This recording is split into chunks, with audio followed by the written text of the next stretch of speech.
대선 선거전이 초접전 양상을 띠면서 거대 양당의 네거티브 공세도 갈수록 치열해지고 있습니다.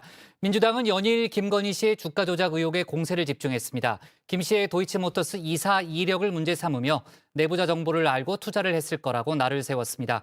반면 국민의힘은 이재명 후보의 대장동 의혹에 초점을 맞췄는데요. 관련 내용을 톡소론 정치에서 짚어봅니다.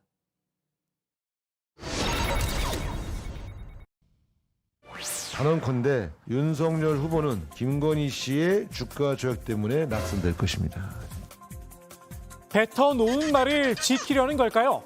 민주당은 김건희 씨의 주가 조작 의혹에 화력을 집중하고 있습니다. 당초 1개라던 김건희 씨의 주식 거래 계좌 5개로 늘어났죠. 여기에 검찰이 도이치모터스 권오수 전 회장을 기소한 공소장에선 김 씨의 흔적이 발견됐습니다. 범죄 일람표에 김 씨의 계좌 거래 내역이 담겨 있었는데요.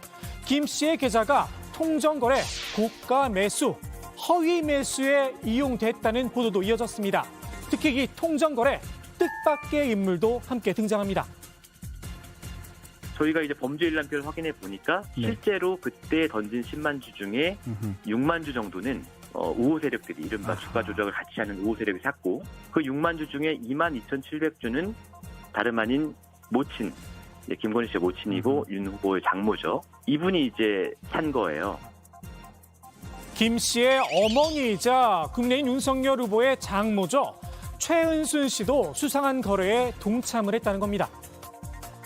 이제 모녀지간의 통정 거래가 있는 거고, 최은순 씨 같은 경우도 김건희 씨와 똑같은 주가 조작 선수에게 계좌를 맡겨서 한 7억 원어치의 주식을 사고 팔았는데, 재밌는 게 범죄 일람표 1의 첫 줄에 나오는 건 김건희예요. 김건희 씨예요. 근데 범죄 일람표 2의 첫 줄에 나오는 게 바로 최은순 씨입니다. 국민의힘은 어디까지나 추정일 뿐이다 선을 그었는데요. 실제로 주가 조작이 이뤄진 기간은 약 4개월이죠. 통정 거래를 2년 8개월 동안이나 할 이유가 없다는 겁니다. 2년 8개월을 통정매매, 거래매매 했다는 이런 사례를 본 적이 없어요. 중요한 건 이 공소장에는 수익을 누가 얼마 받는지조차 기재도 안 됐어요. 민주당은 김 씨가 주가 조작 선수 A 씨에게 계좌를 빌려준 게 아니냐는 의혹도 제기했었죠. 국민의힘은 주식 거래가 전화로만 이루어졌다며 해당 의혹을 부인했는데요. 전화로 주문을 하면 다 녹취가 된다. 검찰에서도 누가 거래를 했는지 확인이 가능한 부분이란 겁니다. 민주당도 다시 역공을 취했는데요. 검찰의 범죄 일람표상 주가 조작으로 의심되는 거래의 35%가 전화로 이루어졌다는 겁니다. 여기에 김 씨가 권 전 회장의 매수 유도에 따라 홈 트레이딩 시스템을 이용해서 거래한 정황도 있다. 관련 자료를 제시했습니다. 사실 주식 거래 지인의 추천으로 사고 팔기도 합니다. 다만 추천받은 주식이 주가 조작에 이용됐다면 이야기가 달라지겠죠. 중요한 건 김 씨가 주가 조작 사실을 알고 있었느냐 여부입니다. 김건희 씨가 자랑스럽게 도이치모터스 이사라고 등재를 했다라고 하는 건데, 이사했을 경우는 내부자 정보를 알고 주가 조작을 했다라고 하는 그러한 의혹이 대상이 되는 거 아니겠습니까? 국민의힘은 무보수 비상근직이었다며 억측이라고 방어막을 쳤는데요. 민주당은 무보수 비상근이 중요한 게 아니다. 다시 한번 공세를 폈습니다. 비상금 무보수 이사도 법률적으로는 미등기 이사입니다. 이사입니다. 내부자입니다. 국민의힘이 허위 경력이 아니라는 걸 사실을 스스로 인정하고 있습니다. 김 씨는 검찰의 소환 요구에 불응하고 있죠. 조사가 필요하니 불렀을 텐데요. 지금으로선 대선 전에 수사가 마무리되긴 어려워 보입니다. 선거 결과와 관계없이 검찰의 수사 결과 지켜보겠습니다. 제가 대통령이 되면 저를 도왔던 사람, 제 가까운 사람, 제 측근 누구도 막론하고 부패에 연루되면 단호하게 벌 주고 처단하겠습니다.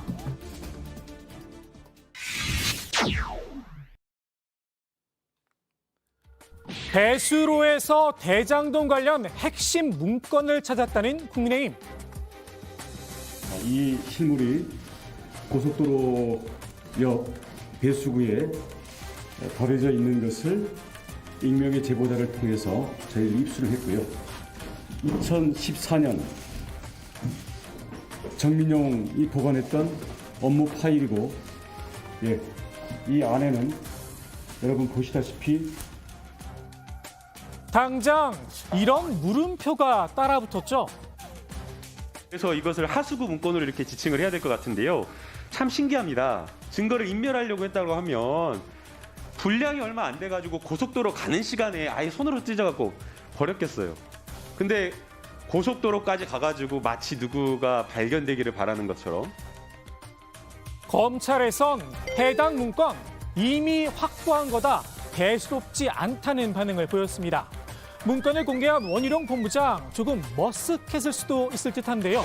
오늘 다시 문서 보따리를 공개하며 재반박에 나섰습니다. 먼저 문서의 확보 경위부터 자세하게 설명을 했죠.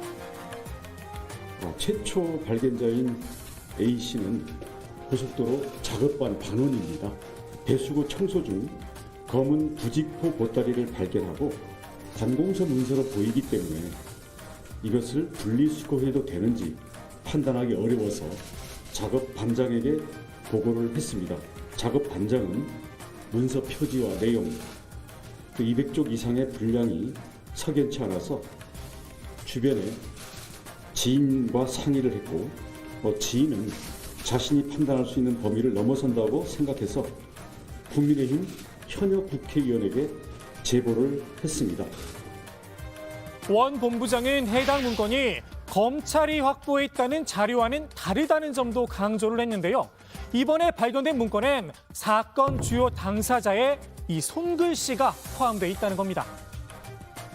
검찰은 종이로 된 문건들을 압수한 게 아니라 성남시청에 있는 전산 서버를 압수했고, 그 서버에 전산망에 들어있던 내용을 출력해서 같은 내용이 들어있는 이 문서를 법원에 제출했을 뿐입니다.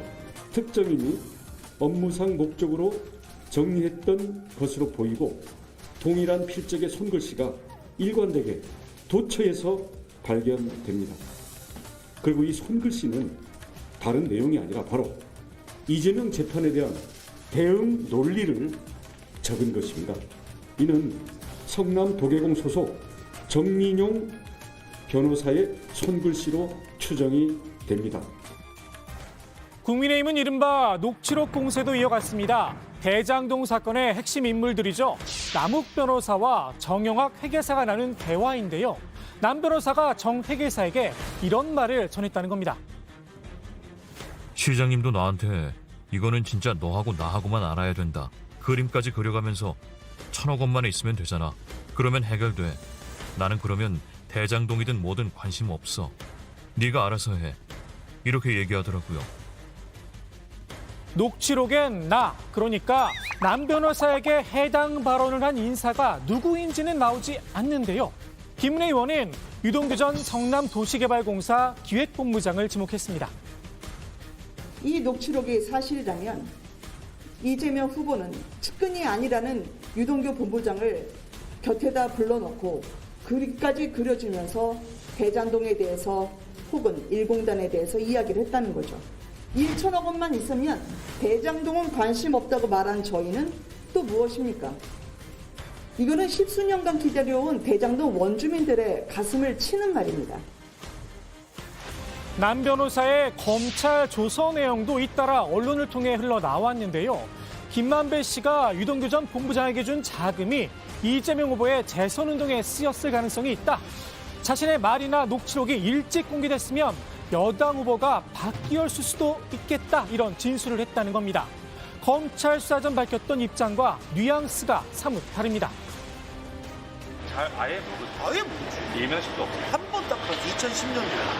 2010년도 6월달 선거할 때 현장에 있는데 선거운동하러 오셔서 그때 악수 한 번 한 게 다야. 내가 아는 12년 동안 내가 그 사람을 지켜보면서 얼마나 많이 해봤겠어요. 트라이를. 씨알도 안 해. 민주당은 해당 보도가 사실무근이다, 즉각 반박을 했는데요.